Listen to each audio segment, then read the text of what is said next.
उत्तर भारत के एक पुराने पहाड़ी राज्य में बसा था निराश नगर। कभी ये जगह बच्चों की खिलखिलाहट और त्योहारों की रोशनी से भरी रहती थी, पर अब वहां खामोशी का साया था। पिछले 3 महीनों से वहां एक अजीब भय ने घर बना लिया था। हर सप्ताह एक बच्चा गायब हो जाता था। कोई निशान नहीं, कोई सबूत नहीं। और जब पुलिस थक जाती, तब सड़कों पर दिखाई देते भूत, धुंधले, स्याह और बर्फ जैसे ठंडे। गर्मी की एक रात थी। 14 साल का रोहन अपने छोटे भाई आनंद को कहानियां सुना रहा था। तभी बिजली चली गई और कमरे में एक अजीब सी ठंड भर गई।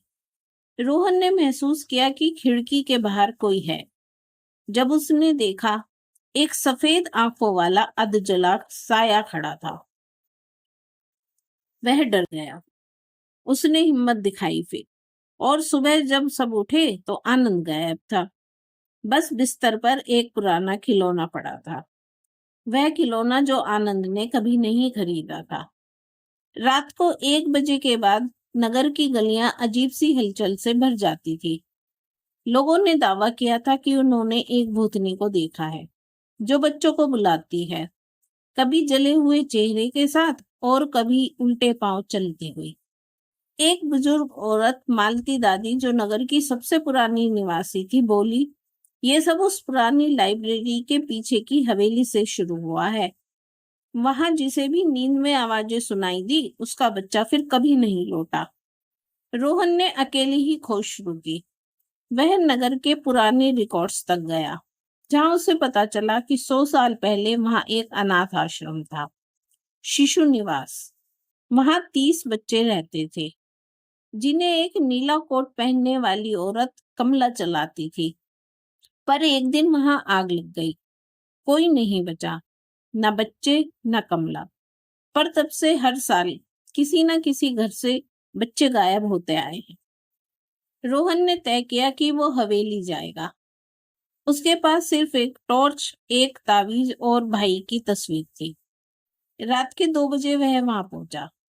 हवेली अभी भी अधजली थी, मगर अंदर से जैसे किसी ने स्वागत के लिए दरवाजा खोला। अंदर चारों ओर बच्चों की हंसी और चीखों की गूंज थी।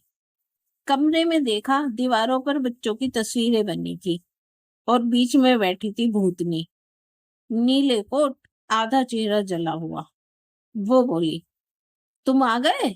मुझे बच्चा चाहिए, आनंद अकेला है। भूतनी ने रोहन पर हमला किया, मगर जैसे ही रोहन ने भाई की तस्वीर और ताबीज उसकी ओर फेंकी, कमरे में चारों ओर आग लग गई।